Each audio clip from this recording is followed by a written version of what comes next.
முதலாவது தேவனுடைய ராஜ்யத்தையும் அவருடைய நீதியும் தேடுங்கள், அப்பொழுது இவைகள் எல்லாம் கூட கொடுக்கப்படும்.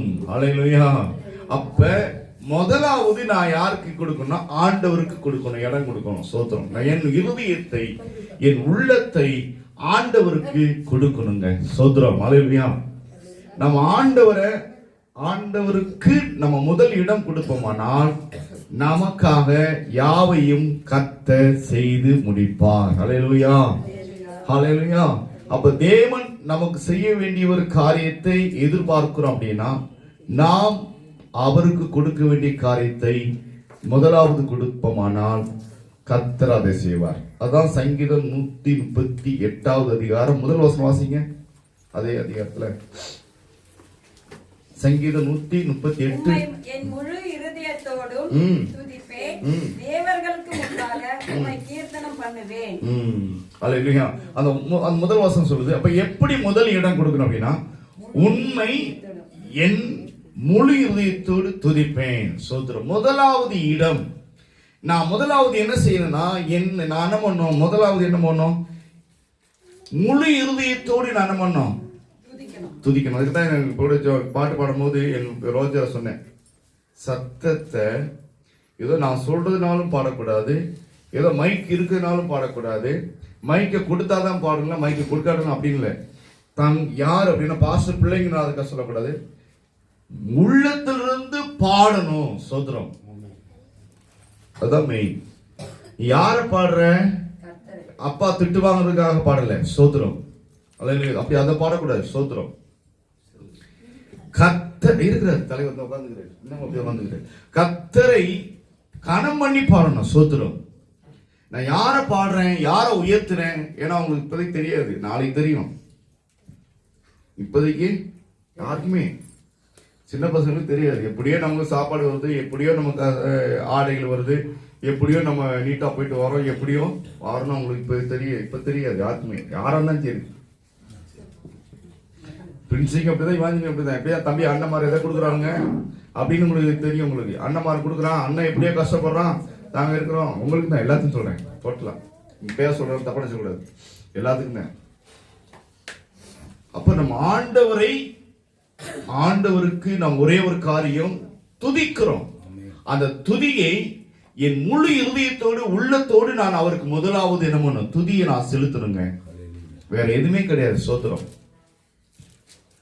நாம் கர்த்தருக்கு முதல்ல நாம் செய்ய வேண்டிய காரியம் தன் முழு இருதயத்தோடு தேவனை துதிக்கிற ஒரு காரியம் இது இருக்கணும். அதுதான் அந்த முதல் வசனம். உம்மை என் முழு இருதயத்தோடு துதிப்பேன். தாவீது சொல்றாருங்க. இந்த மனுஷன் அனுபவிச்சு சொல்றார். இந்த தாவீது இந்த வேதத்துல எத்தனை பேர் இருக்கிறாங்க, அத்தனை பேருமே இந்த துதிப்பது காரியத்துல எதுவுமே கிடையாது. இந்த தாவீது அவன் கர்த்தரை துதித்தனாலதான் எல்லாரை காட்டிலும் தாவீது ஒரு விசேஷமானவனாக காணப்பட்டான். தெரியுமா? தானியேலை காட்டிலும் விசேஷமானவன். ராஜாவுக்கு அடுத்த ஸ்தானத்துல தானியேல் இருந்தான். சோத்திரம். ஆனா ராஜாவே தாவீது இருந்தார். சோத்திரம். ஜெபத்தை காட்டிலும் துதிப்பது மேன்மையானதுங்க. ஜெபிக்கிற மனுஷன் ராஜாவுக்கு அடுத்த ஸ்தானத்துல தான் தானியேல் இருந்தார். தேவனை துதிக்கிற மனுஷன் தாவீது ராஜாவாக இருந்தார். இது ராஜாவா வேணுமா, ராஜாவுக்கு அடுத்த ஸ்தானத்துல இருக்கணுமா? அப்ப தாவீதை போல நாம் துதிக்கணுங்க. சோத்ரா. தன் உண்மையாக முழுமையாக துதிக்கிற ஒரு மனிதனா இருந்தால் ஜெயிக்கிறான். சோத்ரம். 2வது வசனம் வாசிமா. உமது பரிசுத்த ஆலயத்திற்கு நேராக நான் பணிந்து உமது கிருபையின் நிமித்தமும் உமது உண்மையின் நிமித்தமும் உமது நாமத்தை துதிப்பேன். உமது சகல பிரஸ்தாபத்தை பார்க்கிலும் உமது வார்த்தையை நீர் மகிமைப்படுத்தி வருகிறீர். மகிமைப்படுத்தி இருக்கிறீர். அல்லேலூயா. ஆமென். ஸ்தோத்திரம். இந்த இடத்துல நல்ல அந்த வேதத்தை பாருங்க. இந்த 2வது வசனம். நான் துதிப்பதில் கூட நான் தேவனை மகிமைப்படுத்தி தேவனுடைய வார்த்தையை கனம் பண்ணி நான் தேவனை துதிக்கிற ஒரு காரியம் மட்டும் இருக்கணும். ஸ்தோத்திரம். நான் தேவனை முழு இதயத்தோடு நான் துதிக்கிறேன். அந்த துதிக்கிற அந்த வார்த்தைகள் கர்த்தரை கனமனுகிற காரியம், தேவனை மகிமைப்படுத்துகிற காரியம் நம்முடைய ஜீவியத்திலிருந்து, அந்த இருதயத்தின் உள்ளத்திலிருந்து, ஆழத்திலிருந்து உண்மையாய் அபரிதமா துதிக்கப்படுகிற போது,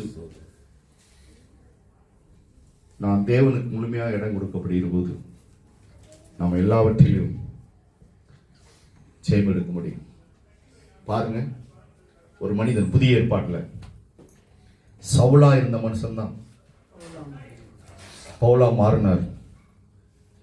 இயேசு கிறிஸ்துவை ஏற்றுக்கொண்டதுனால அந்த மனுஷனுக்கு சிறையில் வைக்கப்பட்டாங்க. சோத்திரம்.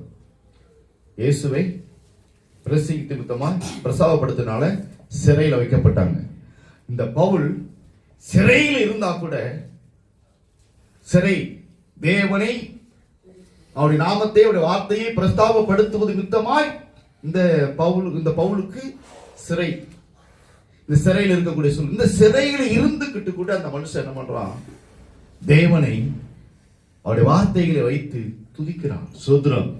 அப்படி துதிக்கப்படுகிற போது மனிதர்களாலே, அரசாலே அப்படியா ஒடுக்கப்பட்டு அந்த சிறை இருக்கக்கூடிய, அந்த சிறையில் இருக்கக்கூடிய அந்த சிறைச்சாலையிலிருந்து அவன் துதிக்கப்படுகிற போது எதை நோக்கி துதிக்கிறான்? வேதம் சொல்லுது, உமது நாமத்தை துதிப்பேன், உமது சகல பிரஸ்தாபத்தை பார்க்கிலும் உமது வார்த்தையே நீ மகிமைப்படுத்தியிருக்கிறீர் அப்படின்னு சொல்லப்பட்டிருக்குது.